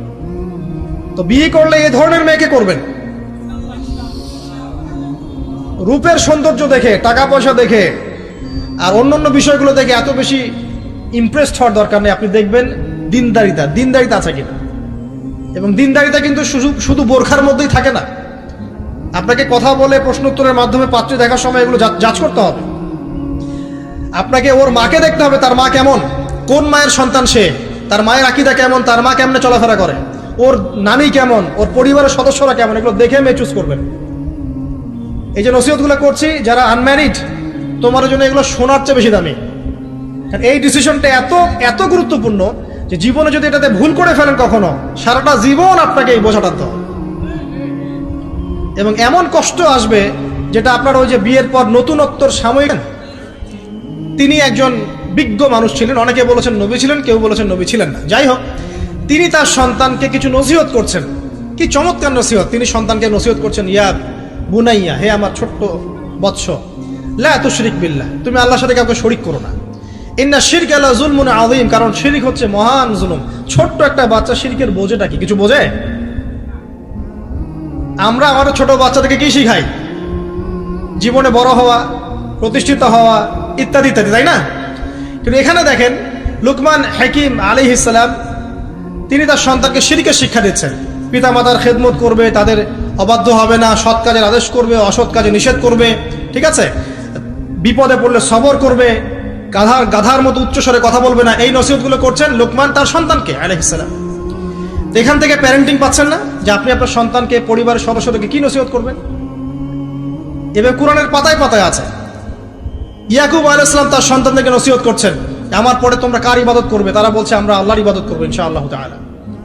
ইউসুফ আলাইহিস সালামের সাথে তার পিতার একটা গভীর প্রেমের সম্পর্ক ছিল। আসহাবুল কাহফের মধ্যে আপনি এর এক্সাম্পল পাবেন। তো কোরআনের পাতায় পাতায় আপনি দেখবেন যে আলহামদুলিল্লাহ আল্লাহ পাক আমাদেরকে আদর্শ পরিবার গড়ার এই মেসেজগুলো দিয়েছেন। বলতে গেলে অনেক লম্বা সময় চলে যাবে, তো বাকিগুলো আপনারা খুঁজে বের করবেন ইনশাআল্লাহ। আল্লাহ পাক তৌফিক দান করুন। এবার আসেন যে নবী সাল্লাল্লাহু আলাইহি ওয়াসাল্লাম এবং সাহাবায়ে কেরামের যুগে পরিবারগুলো কেমন ছিল। খুব শর্ট করে বলি, তখন পরিবারের মধ্যে তাওহীদ ছিল, ঠিক আছে? পরিবারের মধ্যে সুন্নত ছিল, পরিবারে কোরআনের তালিম চর্চা ছিল, পরিবারে পর্দা ছিল, পরিবারের মধ্যে দেখবেন আপনি মাশাআল্লাহ ইসলামিক অনুশাসন ছিল, একটা শাসনের লাঠি ছিল, পরিবারের মধ্যে হৃদ্যতা, ভালোবাসার বন্ধন ছিল, হ্যাঁ, পরিবারে হালাল রিজিকের প্রাচুর্য ছিল, পরিবারের মধ্যে অপসংস্কৃতি ছিল না, ইসলামিক সংস্কৃতি ছিল। মানে ওই সময় পরিবারগুলো এক একটা সোনার টুকরা ছিল না, তাই না? ছিল না, জান্নাতের টুকরা ছিল। মানে যত ভালো গুণ সব পরিবারে ছিল, আর খারাপ গুণের সাথে তারা খুব একটা সম্পর্কিত ছিলেন না, আলহামদুলিল্লাহ। কিন্তু নবী সাল্লাল্লাহু আলাইহি ওয়াসাল্লাম শেষ জামানার হাদিসগুলো যখন বর্ণনা করেছেন, তখন যে কথাগুলো বলেছেন যে শেষ জামানায় পরিবারের ভাঙনগুলো বেশি হবে, বিচ্ছেদ বেশি হতে পারে, সন্তানরা দেখবেন পিতামাতাকে সম্মান করবে না, হ্যাঁ, পরিবারে আপনার অপসংস্কৃতি অনুপ্রবেশ করবে, জেনা বেড়ে যাবে, মাদক বেড়ে যাবে, অশ্লীলতা বেহায়াপনা বেড়ে যাবে, প্রতিবেশীর অধিকার ক্ষুণ্ণ করা হবে, ভাইয়ে ভাইকে খুন করবে, বোন বোনকে মানে চুলাচুলি করবে, মানে পরিবারে অশান্তি বিরাজ করবে, এমনটা হাদিসের মধ্যে কিন্তু বর্ণিত আছে, প্রচুর হাদিস আছে। তো এই অবস্থায় একটু আপনাকে দেখাই যে এখন এমন একটা অবস্থা চলছে যে আপনি ম্যাক্সিমাম পরিবারগুলোর মধ্যে যাবেন, আপনি গিয়ে দেখবেন ম্যাক্সিমাম পরিবারে কিন্তু নামাজটা নাই। ম্যাক্সিমাম পরিবারে যাবেন, আপনি গিয়ে দেখবেন সেখানে কিন্তু পর্দাটা নাই। বেশিরভাগ পরিবারে আপনি যান, দেখেন দিনের ইলম চর্চার যে গুরুত্ব, এটা কিন্তু ওখানে দেখবেন আপনি নাই। বেশিরভাগ পরিবারে দেখেন আপনি এখানে হালাল হারামের কোনো পরোয়া নাই, রিজিক আসতেছে কোন দিক থেকে আসুক, ঠিক আছে? বেশিরভাগ পরিবারে দেখবেন স্বামী স্ত্রীর মধ্যে খুব একটা হৃদ্যতা, ভালোবাসার বন্ধন পাওয়া যাচ্ছে না, প্যারেন্টিংসগুলো ঠিক নাই, খাবারের উৎসগুলো ঠিক নাই, অপসংস্কৃতি আছে পরিবারে, এখন মাদক ঢুকে গেছে, জেনা ঢুকে গেছে, পর্ন ঢুকে গেছে, ঠিক আছে? এই যে ডিভাইসের এডিকশন ঢুকে গেছে। মানে অন্তর্নিহিত সম্পর্কগুলো, যে হৃদ্যতা ভালোবাসার সম্পর্কগুলো ছিল এবং ইসলামিক নীতি নৈতিকতাগুলো ছিল, এখন এগুলো কিন্তু দিন দিন পরিবার থেকে কমে যাচ্ছে। এতে করে পরিবারে ডিভোর্স বাড়ছে। যেমন প্রতি 1 ঘন্টায় ঢাকায় একটা করে ডিভোর্স হয়, মানে প্রতি 24 ঘন্টায় 24টা ডিভোর্স ঢাকায় হয়, এবং আমেরিকার মতো কান্ট্রিতে প্রতি 13 সেকেন্ডে একটা করে ডিভোর্স হয়, ঠিক আছে? দেখা যায় গড়ে প্রতিদিন, এই বিশ্বে গড়ে প্রতিদিন 29 জন মানুষ আত্মহত্যা করছে এখন ফ্রাস্ট্রেট হয়ে, পারিবারিকভাবে, পারিবারিক কলহের শিকার হয়ে। দেখা যায় গড়ে প্রায় 30 to 40% মেয়ে এখন পারিবারিক সহিংসতার শিকার হচ্ছে, যৌতুকের কারণে, আপনার পরকীয়ার কারণে। আর পরকীয়ার কথা তো বলতেই ভুলে গেছে যে ম্যাক্সিমাম পরিবার এখন পরকীয়া চলছে, স্বামী স্ত্রীকে নিয়ে সন্তুষ্ট না, স্ত্রী স্বামীকে নিয়ে সন্তুষ্ট না, দেখবেন পরকীয়া এটা কমন হয়ে যাচ্ছে। ম্যাক্সিমাম পরিবার আপনি দেখবেন যে পর্ন ঢুকে গেছে, জেনা ঢুকে গেছে, মানে জেনাটাকে সহজ করে ফেলা হচ্ছে। এবং প্রগতির নামে আমরা এখন এমন কিছু কালচার লালন পালন করছি যেগুলো আস্তে আস্তে আমাদের ইসলাম থেকে সরিয়ে দিচ্ছে। তো পরিবারের অবস্থা এখন ভয়াবহ খারাপ, আত্মহত্যার প্রবণতা বাড়ছে, যৌতুক বাড়ছে, আপনার মাদকাসক্ত ছেলে মেয়ের সংখ্যা বাড়ছে, হ্যাঁ, পর্ন এডিক্টেড ছেলের সংখ্যা বাড়ছে। এরা না দেশকে কিছু দিতে পারছে, না সমাজকে, না জাতিকে। এরা কিন্তু আসলে সম্পদ নয়, এরা বরং বোঝা হচ্ছে। দুনিয়াবি বিষয়গুলোকে অনেক বেশি গুরুত্ব দেওয়া হচ্ছে, এতে করে দিনটা কিন্তু সংকুচিত হচ্ছে। তো এগুলো বলতে থাকলে অনেক সময় চলে যাবে। তো এক কথায় পরিবারের ভাঙনটা এখন বেশি এবং পরিবারের নীতি নৈতিকতার অবস্থা খুব খারাপ। এর কারণগুলো আমরা ফাইন্ড আউট করলাম। কি কি কারণ? এক নাম্বার ধরেন কোরআনের তালিম চর্চা উঠে যাওয়া, তাওহীদ উঠে যাওয়া, শিরিকের অনুপ্রবেশ, সুন্নত উঠে যাওয়া, বেদাতগুলো ঢুকে যাওয়া, পরিবারে হারাম রিজিক ঢুকে যাওয়া, পরিবারের কর্তাদের নীরব ভূমিকা, হ্যাঁ, পরিবারে হাজরা আলাইহিস সালামের মতো মা না থাকা, পরিবারে খাদিজা রাদিয়াল্লাহু আনহার মতো স্ত্রী না থাকা, অনেক কারণ। এরপরে বাইরের সংস্কৃতির অনুপ্রবেশ, হ্যাঁ, প্রিন্ট এবং ইলেকট্রনিক মিডিয়ার যৌনতা, এই সব কিছু মিলে কিন্তু পরিবারগুলো টাস করছে। এতে করে দেখবেন অনেক সমস্যা হচ্ছে। যৌতুক টৌতুক তো বললাম, সবচেয়ে বড় কথা আপোষের যে মিল মোহব্বত, ওয়াজআলা বাইনাকুম মাওয়াজ্জাতা ওয়া রাহমা, এটা আস্তে আস্তে কমে যাচ্ছে। এবং পরিবার যখন এরকম ভাঙনের শিকার হচ্ছে তখন দেখবেন সমাজের মধ্যে স্ট্যাবিলিটি নষ্ট হচ্ছে এবং এই সমাজগুলোতেই আপনি কখনো আদর্শ রাষ্ট্র কায়েম করতে পারবেন না। এখন আসেন, জাস্ট এখান থেকে আমি আলোচনার শেষের দিকে যাব অল্প সময়, যে আমরা এখন কি কি কাজ করলে কিভাবে স্টার্ট করব আর কিভাবে আমরা এটাকে সলভ করতে পারি। এই সলিউশনটা দুই রকম। এক নম্বর হচ্ছে যারা অলরেডি পরিবারে ঢুকে গেছেন তাদেরকে অন্য জায়গা থেকে শুরু করতে হবে। মানে যারা অলরেডি পরিবারে ঢুকে গেছেন আপনাদেরকে তওবা করে ফিরে এসে আবার শুরু করতে হবে। আর যারা পরিবারে এখনো ঢোকেন নাই, আপনারা এখনো সৌভাগ্যবান। এখন থেকে যদি আপনারা এই নসিহতগুলো মেনে চলতে পারেন, ইনশাআল্লাহ আপনার পরিবারটা 8-10টা পরিবারের মতো হবে না ইনশাআল্লাহ। প্রথমে বলি তাদের কথা যারা পরিবারে ঢুকে গেছি আমরা, তাদের কাজ কি? তাদের প্রথম কাজ হচ্ছে ঠান্ডা মাথায় বিশ্বের পরিস্থিতি, সমাজ দেশের পরিস্থিতিগুলো নিয়ে চিন্তা করা, ঠান্ডা মাথায় যে হচ্ছেটা কি আসলে। যখন দেখবো যে না আসলে ভালো কিছু হচ্ছে না, খারাপ হচ্ছে, তখন আপনার ভুলটা কোথায় সেটা আপনাকে ফাইন্ড আউট করতে হবে। আপনার ভুলটা কোথায় ছিল? আপনি এমন কাউকে বিয়ে করেছেন যে ফ্যামিনিস্ট, আপনি এমন একটা পরিবার গঠন করেছেন যেখানে আপনি কোরআনটা চালু করতে পারেন নাই, সবাই নামাজ পড়ছে না, সবাই পর্দা করছে না, হ্যাঁ, নিয়মিত তালিম হচ্ছে না। এখন আপনার কাজ কি? আগে তওবা করে ফিরে আসেন। ফিরে এসে আপনি জ্ঞান চর্চা শুরু করেন। আপনি নিজে রোল মডেল হয়ে দেখান, জ্ঞান চর্চা করে, আমল করে, পর্দা করে, ইসলামের জন্য কিছু করে একটা রোল মডেল স্থাপন করে দেখান, দেখিয়ে পরিবারকে আহ্বান করেন যে তোমরাও এদিকে আসো। এবং আপনার যত ক্ষমতা আল্লাহ পাক দিয়েছেন পরিবারে, অর্থনৈতিক ক্ষমতা বা স্বামী হিসেবে ক্ষমতা, বাবা হিসেবে ক্ষমতা, এটা আপনি পরিবারে প্রয়োগ করেন। প্রয়োগ করে পরিবারটাকে লাইনে আনার চেষ্টা করেন। এরপরে চেষ্টা করতে করতে করতে করতে যদি কোনো কাজই না হয় শেষ পর্যন্ত, অ্যাটলিস্ট আপনি আপনার দায়িত্ব পালন করেছেন। এখন তাদের ভার আল্লাহর হাতে ছেড়ে দেন, আপনি আপনার কবরের ফিকির করেন, ব্যাস। যার যার হক তাকে তাকে দিয়ে দেন, নিজের হকটা আল্লাহর কাছে চেয়ে নেন। আর দ্বিতীয় হচ্ছে তারা যাদের পরিবার এখনো শুরু হয়নি, আপনারা কিভাবে স্টার্ট করবেন? প্রথমে বলবো জ্ঞান চর্চা এখনই করে নেন, জ্ঞান অর্জনটা এখনই করে নেন। পরিবার গঠন হয়ে গেলে অনেক রেসপন্সিবিলিটি আসবে, তখন ডিফিকাল্ট। তো জেনারেল লাইনে পড়া, ইসলামিক পড়া একটা ব্যালেন্স করেন। আমি বলছি না জেনারেল পড়া ছেড়ে দেন, আমি এটা কখনো বলি নাই। ওটা পড়াশোনা করেন, ইসলামিক পড়াশোনাগুলো করেন, একটা ব্যালেন্স করেন। করে আপনি 5 ওয়াক্ত নামাজ শুরু করেন, আল্লাহ রাস্তায় সময় লাগান, কোরআন তেলাওয়াত করেন, আলেম ওলামার সোহবতে যান, হ্যাঁ, আত্মশুদ্ধিমূলক কাজ করেন, সমাজ কল্যাণমূলক কাজ করেন।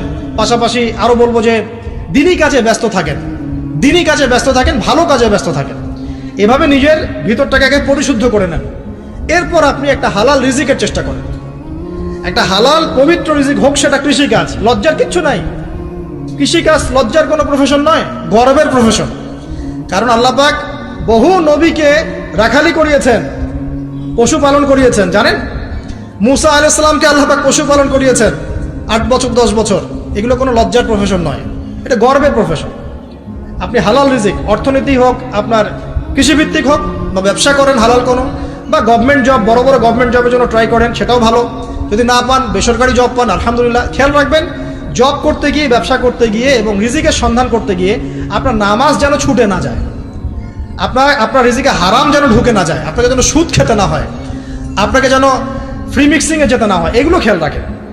খেয়াল রেখে একটা হালাল রিজিকের সোর্স আগে বের করেন। প্রয়োজনে উদ্যোক্তা হন, নতুন কিছু উদ্যোগ গ্রহণ করেন, উদ্যোক্তা হয়ে নিজে কিছু প্রতিষ্ঠা করে দেখান, এমন কিছু করেন। এরপরে আপনি বিয়ের ফিকিরটা করেন, রিজিকের ব্যবস্থাটাকে করে নেন, তারপরে ওদিকে যান। আপনার আপন ভাই হিসেবে আমি কথাগুলো বলছি, মনে করেন। এরপরে আপনি যখন বিয়ে করবেন, বললাম তো, মেয়ের জাস্ট দিনদারিতা দেখবেন। হ্যাঁ, এর উপর যদি সৌন্দর্য থাকে আলহামদুলিল্লাহ, বংশ ভালো হয় আলহামদুলিল্লাহ, মেয়ের অর্থ সম্পদ আছে আলহামদুলিল্লাহ। যদি এগুলোর কোনোটাও না থাকে, দিনদারিতা থাকে, জাস্ট ওটাকে দেখেন, আর কিছু দেখার দরকার নেই, কিছু দেখার দরকার নেই। এরপরে আরেকটা কথা বলতে ভুলে গিয়েছি যে আপনি এই লেভেলে যাওয়ার আগে নিজেও পবিত্র থাকার চেষ্টা করেন। আপনি নিজে জেনায় যায় না, নিজে পর্নে যায় না, নিজে হারাম অ্যাফেয়ার্সে যায় না। যদি আপনি যান তাহলে আল্লাহ পাক কিন্তু আপনাকে পবিত্র স্ত্রী নাও দিতে পারেন। এটাই আল্লাহ পাকের নীতি যে একজন পবিত্র মানুষ পায়, ঠিক আছে? যে যেমন আল্লাহ পাক তাকে তেমন মিলিয়ে দেন, এটা আল্লাহ পাকের একটা সুন্নাহ। এর ব্যতিক্রম হতে পারে, কিন্তু আপনি যদি পবিত্র না থাকেন আপনি পবিত্র স্ত্রী নাও পেতে পারেন। তা আপনি আগে নিজে পবিত্র থাকেন, তারপরে আপনি এখন মেয়ে দেখেন। আলহামদুলিল্লাহ, বললাম দিনদারিতা প্রাধান্য দেন। এখানে হাদিসে এটা বলা হয় নাই যে 4টা গুণ দেখে বিয়ে করো, বরং বলা হয়েছে 4টা গুণ দেখে সাধারণত বিয়ে করা হয়, ঠিক আছে? করো আদেশটা এমন নয়, ইনকাহ কথাটা এমন নয়, বা ইনকাহু এমন নয়, তুনকাহু মানে বিয়ে সাধারণত করা হয়। কেউ টাকা দেখে, কেউ সৌন্দর্য দেখে, কেউ দেখে বংশ, তুমি দেখো দিন। নবীজি বলছেন তুমি দিন দেখো, না হলে তোমার হাত ধুলোয় ধূসরিত হবে, মানে ধ্বংস হয়ে যাবে তুমি। আর দিন দেখার ক্ষেত্রে শুধু বাইরের গেট আপটা যথেষ্ট নয়, তার পড়াশোনা দেখেন, তার হিস্ট্রি ঘাটবেন, তার অতীতে সে কোথায় কোথায় পড়াশোনা করেছে, কি করেছে, খোঁজ খবর নেবেন। হুট করে তাড়াহুড়া করে কোনো ডিসিশন নিয়ে ফেলবেন না, এটা খুব ভুল করে মানুষ, ঠিক আছে? তার হিস্ট্রি ঘাটেন, যে সে কোথায় পড়াশোনা করেছে, কি করেছে না করেছে। তার পরিবারের বায়োডাটা ঘাটেন, তার পরিবারের সদস্যরা কেমন, নামাজ পড়ে কিনা, তার ইসলামের প্রতি কেমন ধারণা পোষণ করে। তার মাকে দেখেন, তার মা পর্দা করে কিনা, তার মা ইসলামের উপর আছে কিনা। তার নানিকে দেখেন, তার পরিবারবর্গকে দেখেন, তারপর আপনি ডিসিশন নেওয়াটা সহজ হবে। এগুলোর চেয়ে ব্যতিক্রমও হতে পারে। ওই আজারের পরিবারে ইব্রাহিমের জন্ম হতে পারে, ফেরাউনের আন্ডারে আসিয়ার জন্ম হতে পারে, থাকতে পারে, কিন্তু এটা ব্যতিক্রম। নর্মালি কিন্তু সবসময় এমনটা হয় না। যে প্যারেন্টিংস দিয়ে তারা বড় হয়েছে, ওই প্যারেন্টিংস তাদের মধ্যে থেকে যায়। এই কারণে মেয়ের ব্যাপারে খুব সেন্সিটিভ থাকবেন, আগে পুরো বিষয়গুলো ঘেটে নিয়ে তারপরে আপনি কোনো জায়গায় পা দেন। তারও আগে ইস্তেখারা করবেন আল্লাহর কাছে, যে আল্লাহ আমি তোমার কাছে ইস্তেখারা করছি, আমি জানি না যে কোনটা আমার জন্য ভালো হবে, কোনটা খারাপ। আল্লাহ এটা যদি আমার জন্য ভালো হয় সহজ করে দাও, যদি খারাপ হয় আল্লাহ দূর করে দাও। নিজের উপর চাপ নিয়েন না। তারপরে যদি দেখেন আলহামদুলিল্লাহ দিনদার, আর ডানে বামে দেখার দরকার নাই। যদি আপনি আপনার মনের মতো দিনদার পবিত্র একজন মেয়ে পেয়ে যান, আর যদি সে সুন্দরীও হয় মাশাআল্লাহ, আর ভালো বংশের হয়, তাহলে সারাটা জীবন তাকে নিয়ে কাটিয়ে দেন, সারাটা জীবন তাকে নিয়ে কাটিয়ে দেন, আপনি হ্যাপি হবেন ইনশাআল্লাহ। ডানে বামে দেখার আর দরকার নাই। যদিও একাধিক বিয়ের অনুমতি আছে, কোরআন সুন্নাহয় সবকিছুই আছে, কিন্তু এখন বাস্তবতাটাও বুঝতে হবে। কিরকম? কোরআন সুন্নাহয় এমন অনেক কিছুই আছে যেটা বাস্তবে ইমপ্লিমেন্ট করাটা এতটাও সহজ না। যখন যারা করতে চায় তাদেরকে অনেক অনেক হ্যাসেল পোহাতে হয়, কারণ সমাজটা যেহেতু এমন না। কোরআন সুন্নাহয় আছে যদিও, কিন্তু সমাজটা এমন না, তখন ওই ব্যক্তি কোরআন সুন্নাহ মানতে গেলে দেখা যায় সমাজ থেকে ব্যাপক হ্যারাসমেন্টের শিকার হয়। যদিও এটা তার দোষ না, এটা আল্লাহ পাক তাকে হয় পরীক্ষা করছেন, অথবা এই ওসিলায় তার গুনাহ মাফ করবেন। কিন্তু নর্মালি যেটা চলছে, এখানে আপনি আপনার বেস্টটা নেন, যেটা অপশনাল সেদিকে যাওয়ার দরকার নেই। এটা আমার নসিহত। কারণ সবার ওই শক্তি সামর্থ্য থাকে না যে সব কিছু সুন্দর মতো টাইটলি হ্যান্ডেল করতে পারবে। আর বলা যত সহজ, করার ব্যাপারটা এতটাও সহজ নয়। সো আর এই তো জেনারেশনের মেয়ের তো দেখছেনই, পান থেকে চুন খসলেই দেখবেন যে বিশাল তুলকালাম হয়ে যাচ্ছে আর কি।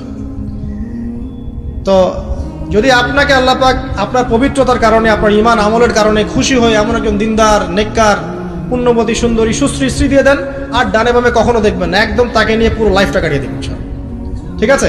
এরপরে দোয়া করবেন আল্লাহর কাছে, আল্লাহ এটার মধ্যে কল্যাণ বরকত দান করো। বিবাহের ক্ষেত্রে আপনি মোহরটাকে কম করবেন। আপনি মোহর মানে মেয়েদেরকে বলছি, মেয়ের বাবাদেরকে বলছি, সামর্থ্য অনুযায়ী করবেন, ছেলের সামর্থ্য অনুযায়ী করবেন, তার উপরে বোঝা চাপিয়ে দিবেন না। কিয়ামতের আলামতের হাদিসে আমি এটাও পড়েছি, শেষ জামানায় মোহর অনেক বেশি করা হবে, দেওয়া হবে কম। হয় না এমন? আর বাকি আছে আলামতের কিছু। তো ওই চিটারির মধ্যে নাই। আপনি বলছেন 1 লাখ আমি দিব নগদ, ব্যাস নগদ। বলছেন 5 লাখ দেওয়ার সামর্থ্য আছে আমার, 5 লাখ দিব, যে নগদ শেষ, পরে মাফ নিয়ে নিব, এইসব বার্গেনিং আপনি নাই। আর এখনকার বিবাহগুলো দেখলে মনে হয় যে মেয়ের বাবা ছেলেকে বিক্রি করছে, আর ছেলের বাবা মেয়ে কিনছে। সবচেয়ে বেশি মোহর দেখা যায় যে চিটাগাং এরিয়ার দিকে আর কি। এবং আপনি জানেন কি না সবচেয়ে বেশি বিবাহ বিচ্ছেদ ওই জায়গায় বেশি। বাংলাদেশে বিবাহ বিচ্ছেদ দেখা যায় যে প্রতি 24 ঘন্টায় দেখা যায় 28টা বা 29টা বাংলাদেশে। হ্যাঁ, শুধু তাই না, আমি দেখলাম যে 10 লক্ষ মেয়ে অতিরিক্ত আছে পুরুষদের তুলনায় সমাজে ঘুরে বেড়াচ্ছে, স্বামী নাই, 10 লক্ষ মেয়ে। এবং এই ডিভোর্স দেওয়ার ক্ষেত্রে দেখা গেছে যে মেয়েদের প্রবণতা বেশি। 70% মেয়ে ডিভোর্স দিয়েছে, ছেলে দেয় নাই, 30% ছেলে। তাহলে মেয়েদের সাইকোলজি চিন্তা করেন। ও মনে করছে আমি তো এখন শিক্ষিত হয়ে গেছি, তোমাকে আমার দরকার নাই, আমি চাকরি করে খাবো। খুব বেশি শিক্ষিত দরকার নাই আপনার, দিনই শিক্ষা আছে কিনা ওটা দেখবেন। ফ্যামিলিস্ট মেয়েদেরকে নেওয়ার দরকার নাই, আপনি নিবেন ইসলামিক অনুশাসনে চলে এমন মেয়ে। এরপর যখন পরিবার স্টার্ট হবে, আল্লাহর কাছে বরকত চাবেন, বিয়েটা সহজ করে নেবেন। যে বিয়েতে খরচ যত কম, সে বিয়েতে আল্লাহর বরকত তত বেশি। হাদিস। অলিমা হবে, মাশাআল্লাহ, আপনার বিবাহিত জীবন মোবারক হোক, দোয়া করি। এরপরে দেখবেন উভয়ের মাঝখানে আল্লাহ পাক আপনাদের মাঝখানে ভালোবাসা ঢালবেন ইনশাআল্লাহ। সূরা রুমের মধ্যে আল্লাহ পাক বলেছেন ওয়াজআলা বাইনাকুম মাওয়াজ্জাতা ওয়া রাহমা, আমি আল্লাহ স্বামী স্ত্রীর মাঝখানে ভালোবাসার ভ্রাতৃত্ব ঢেলে দিয়েছি। এটা আল্লাহ পাকের একটা আয়াত, নিদর্শন। এবার আপনি পরিবার গঠন করেছেন, এখানে আমি কয়েকটা কথা বলি যে উভয়ের মাঝখানে খুব চূড়ান্ত লেভেলের ভালোবাসা, এটাই যথেষ্ট নয় পরিবার সুখী হওয়ার জন্য। পরিবারের মধ্যে এখন থাকতে হবে সলাত। কি থাকতে হবে ভাই? সলাত। পরিবারে থাকতে হবে কোরআন, পরিবারে থাকবে সুন্নাহ, পরিবারে থাকবে ইসলামী অনুশাসন, পরিবারে থাকবে খাস পর্দা। আপনার বউকে মানুষ দেখেই নাই, এরকম পর্দা। আরে কাপড় খোলা তো অনেক দূরের কথা, আমার এমন স্ত্রী আপনার স্ত্রীকে দেখেই নেই মানুষ। বাধ্য না হলে সে বাইরেই আসবে না। বাধ্য হয়েছে, আসছে, মাহারাম আছে, মাহারাম সাথে আছে, এখন বাইরে আসছে। আপনার স্ত্রী ওই মানুষের বাসায় গিয়ে রাত কাটাবে না, এমনকি মানুষের বাসার টয়লেটে গিয়েও যেন সে কাপড় না চেঞ্জ করে। কারো বাসায় গিয়ে স্ত্রীকে রেখে দিয়ে আসবেন না, যে অপরিচিত কারো বাসায় স্ত্রীকে রেখে আপনি কোনো কাজে গেছেন, যাবেন না, এটা করবেন। আপনার কাছে মনে করেন একটা কোহিনূর হীরা আছে, মনে করেন যেটার মূল্য ধরেন যে লক্ষ কোটি ডলার, এটা আপনি কি যত্রতত্র ইউজ করবেন, নাকি আপনি খুব যত্ন করে আপনার ভিতরে আগলে রাখবেন? কোনটা? ইসলাম এভাবে নারীকে সম্মানিত করেছে যে তারা আমাদের কাছে এত বেশি প্রেশিয়াস যে আমরা এভাবে যত্ন করে ওদেরকে ঢেকে রাখি। কথা কি বুঝতে পারছেন? আর তোমাদের কাছে মেয়েদের দাম নাই, তোমরা ল্যাংটা হয়ে ঘোরো, তোমাদের কে বাধা দিয়েছে? ঘুরছেও তো তাই। আর নগ্নতা বলতে আপনি কি মনে করছেন? খালি কি বিকিনি সংস্কৃতি নগ্নতা? নিসাউন কাসিয়াতুন আরিয়াও তো নগ্নতা, যে নারী পোশাক পরেও নগ্ন হয়ে আছে, এটাও তো নগ্নতা। আর নবীজি বলেছেন যে লা ইলাহা ইল্লাল্লাহ ওয়াইলুল লিল আরব কদ ইকতারাবা মিন শাররি কদ ইকতারাব, আরবদের ধ্বংস, লা ইলাহা ইল্লাল্লাহ, আল্লাহ ছাড়া কোনো ইলাহ নাই, কি ভয়ঙ্কর আযাব আসছে। তার স্ত্রী যায়নাব বিনতে জাহাশ তিনি বলছেন, ইয়া রাসূলুল্লাহ আনুহলিক ওয়া ফিনা সালিহিন, আমাদের মধ্যে সলেহ সৎ মানুষ থাকা সত্ত্বেও কি আমরা ধ্বংস হয়ে যাব? নবীজি বলছেন নাম, হ্যাঁ। ইযা কাসরাতুল খাবাস, যখন অশ্লীলতা, বেহায়াপনা, নগ্নতা ছড়িয়ে পড়বে, তখন ভালো মন্দ সব ধুয়ে ধ্বংস হয়ে যাবে। এই কারণে নিজে খুব ভালো আছি, ওরা খারাপ, ওদেরকে কিছু বলার দরকার নাই বলে ভালো হয়ে থাকার সুযোগ নাই। ওগুলো যত ছড়াবে, ভালো আলেম জালেম সব ধ্বংস হয়ে যাবে। আল্লাহ বোঝার তৌফিক দান করুন। এবার আপনি আপনার স্ত্রীর সাথে এভাবে হৃদ্যতা মহব্বতের সম্পর্ক রাখবেন আল্লাহর জন্যে। পরিবারের সবার পিছনে আপনি খরচ করবেন, তাদের হক দিবেন। কার জন্যে? পরিবার বর্গের কারো কাছে কিছু পাওয়ার আশায় না। এই ফিলোসফিটা বোঝেন। পরিবারের কারো কাছে থ্যাঙ্কস পাওয়ার আশায়ও না। আপনি আল্লাহর সন্তুষ্টির জন্য ওদের পিছনে খরচ করবেন, ওদেরকে ভালোবাসবেন, ওদের হক আদায় করবেন। কার জন্যে? আল্লাহর জন্য। এবং এর জন্য আপনি নেকি পাবেন ইনশাআল্লাহ। আর যদি আপনি তাদের কাছে কিছু আশা করতে যান, মনে মনে বেশি এক্সপেকটেশন রাখেন, তখন আপনি কি হবেন জানেন? আপনি পদে পদে কষ্ট পাবেন, পদে পদে কষ্ট পাবেন। দেখে নিয়ে শুধু আল্লাহর হয়ে যান, মানে আল্লাহই আপনার আপন, আল্লাহ ছাড়া আপনি কাউরে চেনেন না। আল্লাহ পাক বলেছেন এগুলো করতে, আমি করি। আল্লাহ পাক ভালোবাসা দিয়েছেন সন্তানের প্রতি, স্ত্রীর প্রতি, বাসি। কিন্তু এটা এত অধিক মাত্রায় নয় যে তার কারণে আল্লাহকে ছেড়ে দিব। বা স্ত্রী সন্তান যদি আল্লাহর পথে চলার ক্ষেত্রে বাধা দেয়, আল্লাহকে ছাড়তে পারবো না, প্রয়োজন ওদেরকে ছাড়তে পারবো, এরকম থাকবে বিষয়টা। ঠিক আছে? আরেকটা কথা বলি, শুধু ভালোবাসাই আদর্শ দাম্পত্যের জন্য যথেষ্ট নয়। এখানে প্রয়োজন হচ্ছে একে অপরের প্রতি সম্মানবোধ থাকতে হবে, একে অপরের প্রতি বিশ্বাস থাকতে হবে। বিশ্বাস না থাকলে ওই পরিবারে শান্তি থাকে না। আপনি অনেক বড় আলেম, কিন্তু যদি আপনার স্ত্রী আপনাকে বিশ্বাস না করে, আপনি শান্তি পাবেন না। আপনি জানছেন আপনি ইনোসেন্ট, আপনি অনেস্ট, কিন্তু আপনার পরিবারের সদস্য, আপনার স্ত্রী আপনাকে বিশ্বাস করছে না, তখন আপনি পরিবারে সুখ পাবেন না। বিশ্বাস খুব ইম্পর্টেন্ট। আমি তো বলি যে ভালোবাসার চেয়ে বিশ্বাস বেশি ইম্পর্টেন্ট। কারণ আগে ইমান না আগে আমল? কোনটা আগে? ইমান মানে কি? বিশ্বাস না? আগে বিশ্বাস, তারপরে না আমল? ভালোবাসা একটা আমল, আর বিশ্বাসটা কি? ইমান। আমার প্রতি যদি আপনার ইমান না থাকে, তাহলে আপনি আমাকে ভালোবাসবেন কিভাবে? বিশ্বাস থাকতে হবে, স্বামীর প্রতি স্ত্রী, স্ত্রী প্রতি স্বামী। এবং এখানে পুরুষদেরকে সহনশীল হতে হবে, কারণ আপনার স্ত্রী সারা জীবনে আপনাকে প্রচুর পেইন দিতে পারে, এবং এটা মেয়েদের ফিতরত। এখানে সবরের জাজল্যমান দৃষ্টান্ত স্থাপন করতে হবে, নসিহত করতে থাকতে হবে ততদিন পর্যন্ত যখন আপনি দেখছেন যে হ্যাঁ এগুলোতে কাজ হচ্ছে।